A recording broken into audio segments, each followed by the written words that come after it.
waspada menjadi, dengan kata kasarnya ya, menjadi atau waspada menjadi tuyul di dalam kubur.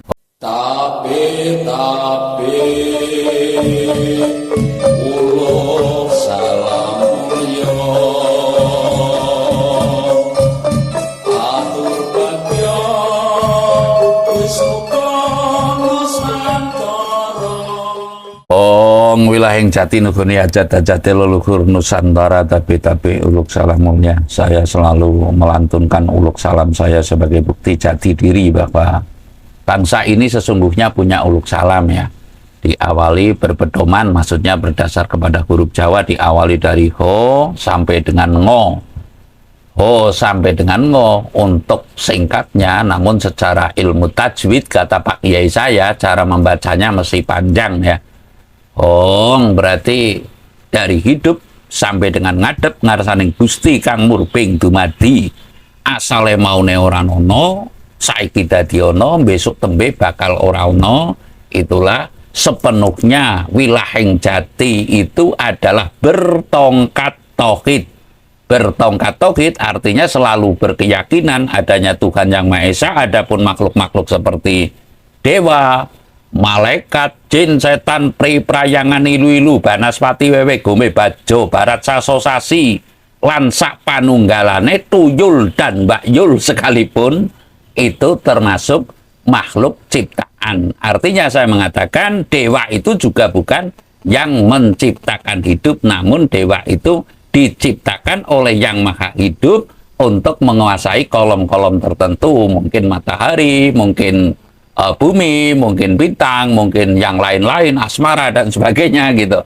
Lah saya mengatakan demikian, wilahing jati itu bertongkat tauhid, lalu nuhoni itu ya sungguh-sungguh, nuhoni sungguh-sungguh hajat-hajate leluhur Nusantara, sungguh-sungguh dalam melaksanakan hajate leluhur Nusantara. Sebab hajat leluhur Nusantara ya, hajat sebuah negara, mengapa dicipta sebuah negara kan karena teritori ya, batas wilayah yang telah ditentukan, mungkin karena perbedaan apa atau batas wilayah tertentu, lalu beliau, para mahaguru kita atau orang tua kita membentuk sebuah negara, umpamanya sekarang seperti Timur Leste, tentu punya maksud dong.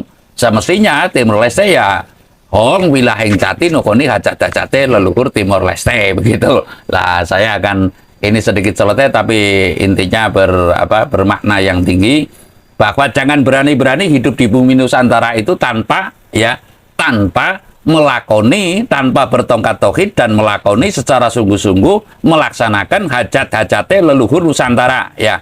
Lah kalau lahir di Arab ya, jangan berani-berani hidup di Arab tanpa sungguh-sungguh dalam nuhoni hajat-hajate leluhur Saudi Arabia. Lah kalau lahir di Amerika ya, mungkin jangan berani-berani hidup di bumi Amerika tanpa nuhuni hajat-hajate leluhur Amerika. Adapun serakah, benar dan salah itu urusan mereka. Yang penting ya konsepnya itulah. Kita sebagai yang masih hidup tujuannya adalah menyempurnakan dari hajat terdahulu. Hajat terdahulu seperti pula dalam kisah Kanjeng Nabi Muhammad Mi'raj ya. Isra Mi'raj itu kan ketemu dengan Nabi Idris dan sebagainya dan sebagainya.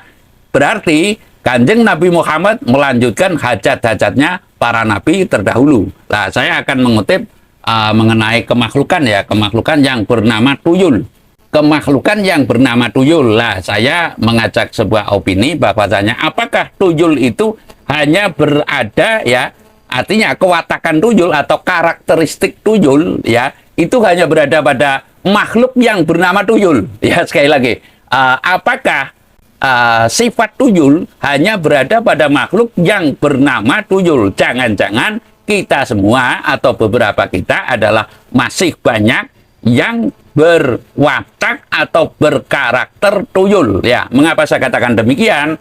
Karena saya pernah dalam persemedian saya ada sebuah wisik gitu, ada sebuah wisik adalah waspada menjadi, dengan kata kasarnya ya, menjadi atau waspada menjadi tuyul di dalam kubur. Waspada bernasib tuyul di dalam kubur. Ya, sekali lagi, waspada kalau kata lugasnya ya menjadi tuyul di dalam kubur. Kita semua artinya mesti kita waspada pada diri kita, jangan-jangan nanti kita bernasib atau menjadi tuyul di dalam kubur. Lah, apa yang menjadikan atau menyebabkan manusia menjadi tuyul di dalam kubur? Lah, ada sebuah perangan bahwasanya manungso, kata urean Jawa ini, manungso kang orang ngerteni urip saka kodratullah gaweane Allah umate Kanjeng Nabi Rasulullah. Wong urip kang ngakoni saka kodratullah gaweane Allah umate Rasulullah, pegaweane sadat kelawan iman, panganane sabar dharma lan narima. Sekali lagi saya mengatakan ya,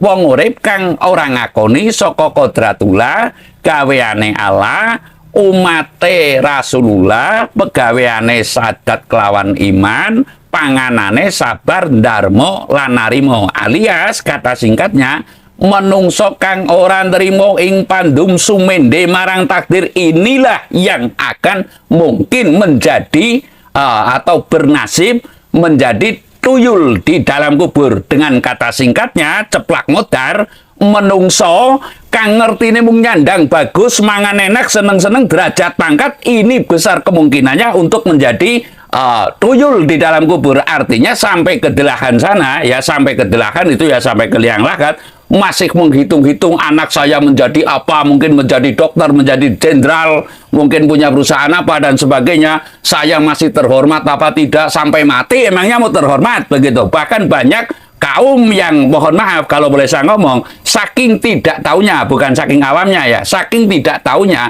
banyak orang yang di bumi ini masih minta disembah-sembah, ya sampai ke liang lahatnya masih minta disembah-sembah. Contoh, bukan saya mengatakan yang kurang pas ya, namun perlu di cross check kembali pada diri kita. Di bumi kita sudah gila hormat, derajat, pangkat, sampai ke liang lahat pun ya belum meninggal dunia sudah menyiapkan makannya yang bermarmer ya, yang berapa, agar nanti di makamnya itu adalah sampai liang lahat masih minta dibakteni atau disembah, masih minta nama, derajat, pangkat dan sebagainya. Lah ini dalam hukum kalau mungkin kata Pak Kiai saya kesufian ya. Kalau kata saya ya hukum suluk ya, hukum fitrahnya manusia.